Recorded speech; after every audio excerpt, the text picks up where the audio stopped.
Previously on He Made Me Do It. We were told that you're a victim of human trafficking. He made me do some horrible things. This is so far beyond the scope of anything that she would do.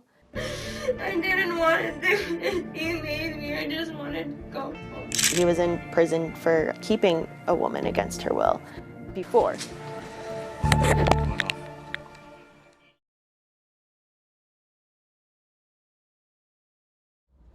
This call is from a correction facility and is subject to monitoring and recording. Thank you for using GTL. Hello? Hey, Helen, can you hear me? The hindsight you get behind bars.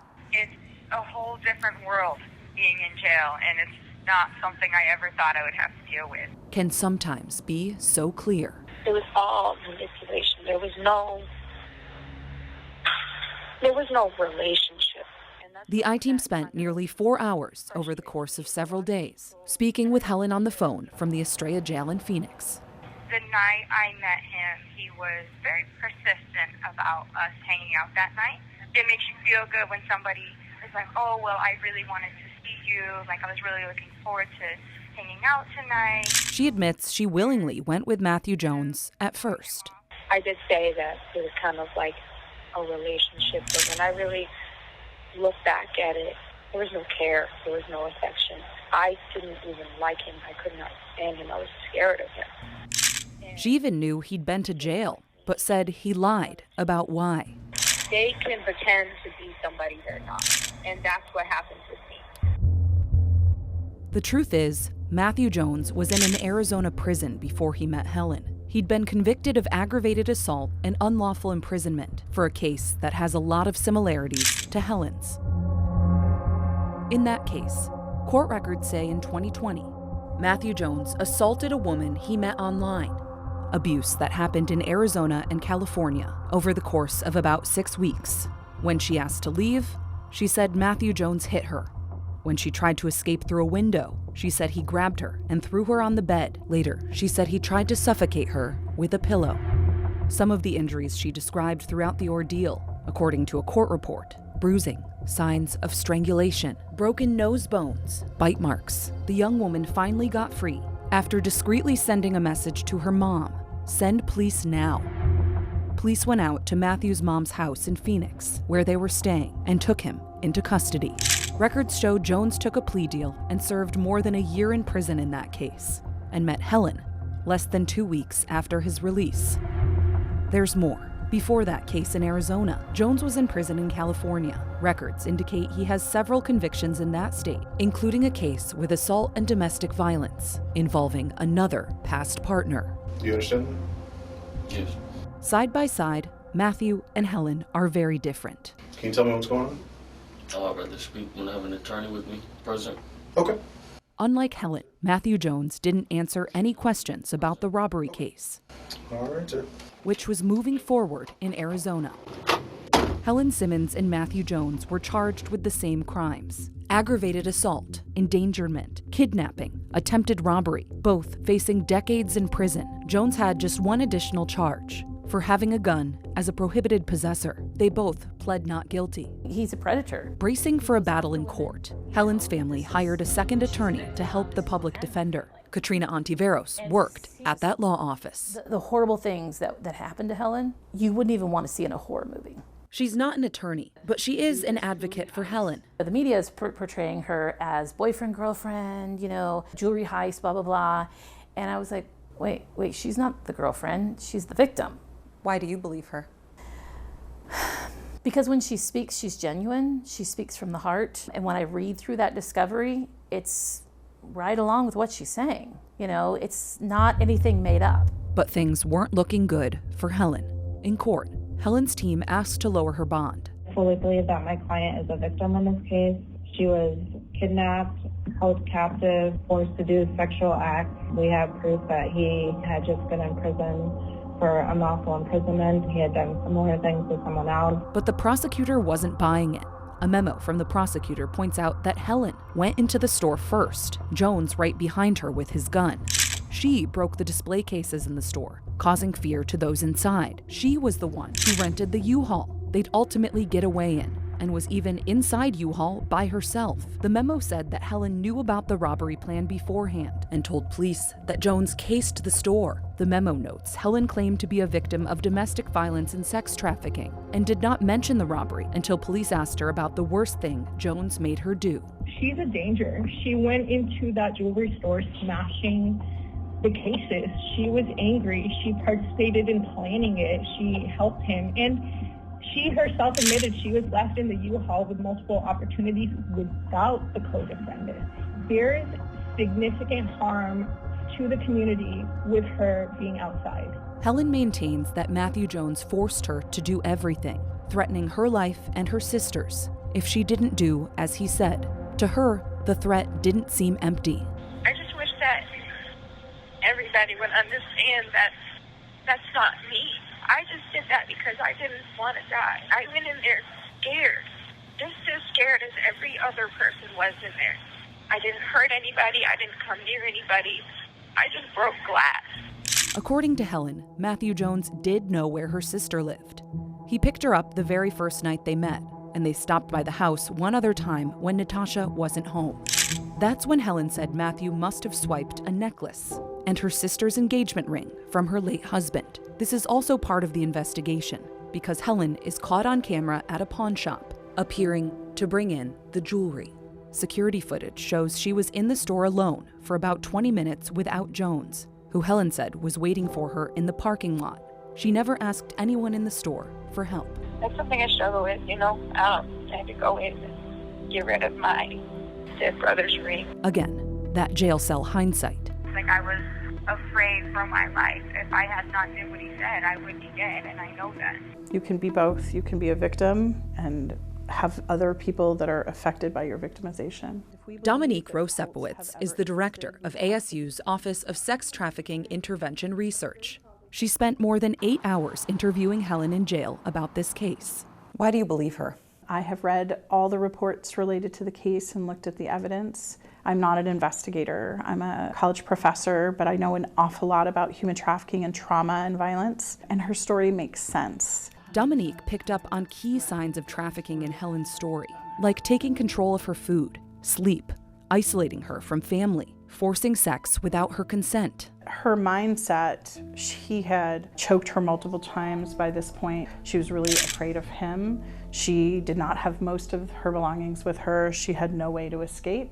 So she really felt, from my understanding and what she told me, that she had nowhere to go and no one to turn to. Some people might not believe it's possible for someone to gain control that fast. It happens very quickly. As you break a person down, they're less and less likely to think on their own, to have the natural ability to defend themselves. And in 2 weeks, he did that amazingly well, systematically. What to eat, what to wear, how to clean, how to brush your teeth, how to shower. You belong to me. Then there's the concept of forced criminality, forcing a victim to commit other crimes. And if we believe that people will drink poison for a cult leader, why do we not believe that a person will commit a crime with someone else who has broken them down so systematically? When Dominique watches the video from Matthew Jones and Helen Simmons at the jewelry store in Anthem. I mean, it's hard to fathom, I think, what she was thinking, right? It's difficult. It looks to me like she had some things that she was supposed to do and she did them. There was no purpose to smashing those, right? There's nothing in them. We also showed Dominique parts of Helen's first interview with police. Please help me. I'm so scared. I'm so scared. I'm so scared. I'm so scared. She's just terrified. Is this typical behavior for a victim? Well, there is no typical behavior of a victim. I think that's one of the hardest parts, right? If people had a sign on them and did something typical, we could identify people much better, whether they're on the good side or the not so good side, right? Dominique also points out it'd only been about 2 weeks. Non-sleep nights, not eating well, not feeling well. She was off her medications. He was abusive. He bit her, he choked her, and now she is alone without him there and just spoke to a whole bunch of men who asked her questions and offered her a bottle of water, but may or may not have offered her sort of the sense of safety. Dominique wasn't the only one who assessed Helen in a forensic interview for her defense. A psychiatrist interviewed Helen at length, ultimately concluding, in part, if Helen Simmons' account is true, she would have believed that she was compelled to engage in the offense by the threat and use of immediate physical force against her and her sister by Mr. Jones, which would result in their deaths, and that resistance would increase the likelihood of said harm. She's 18 years old and absolutely was a participant in a very violent crime. But also went through something else herself. Absolutely. The I-Team uncovered something else, that even from jail, Matthew Jones was trying to control Helen. Yeah. A letter.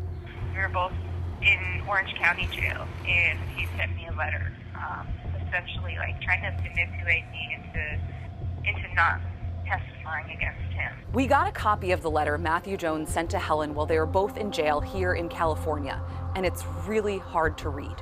I'm here watching over you, making sure you all right. Just remember that, he writes. While dealing with this, the best thing we can do is not snitch on ourselves. Keep what happened inside your head, and don't screw over yourself. He graphically describes having sex with her and tells her she looked good skinny to watch what she's eating in jail. He tells her not to take a deal without him. That would make him look guilty. We have to do this together. Don't be nervous. I know how the law works. As long as we stick together, we come out on top. Don't overthink, just listen up.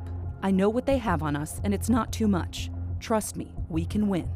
And then he signed his name as God, which is what he made me call him. Helen said she didn't respond to this letter and turned it over to investigators. Meanwhile, Matthew Jones penned another letter to the Maricopa County Sheriff's Office, blaming Helen for the robbery.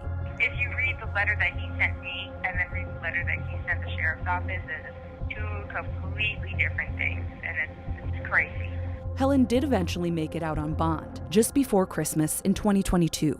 She started staying with her sister Natasha, Matthew Jones still in jail. And even, while she was on house arrest, she got a job. She did classes at the community college, spent time with family and everything. So I guess that's what we had envisioned, especially at this age, of her going to school, us doing fun things together. Helen also went with Katrina in January 2023 to talk with the MCSO detective on the case she filed against Matthew Jones in Arizona. So I'm the investigator of your domestic violence case. Okay. Does that make sense? Yes. Okay. This is the same detective she talked to in California. This time, they talk for more than 3 hours, more in depth. Helen sharing more details, like Matthew Jones intentionally burning her leg on his motorcycle. Like you could see the steam coming off my leg. An injury Helen said you could see when she was first arrested. She also brought up something else. Are you comfortable talking in detail with me about that, or would you rather speak to another investigator? About the sexual assault. Okay.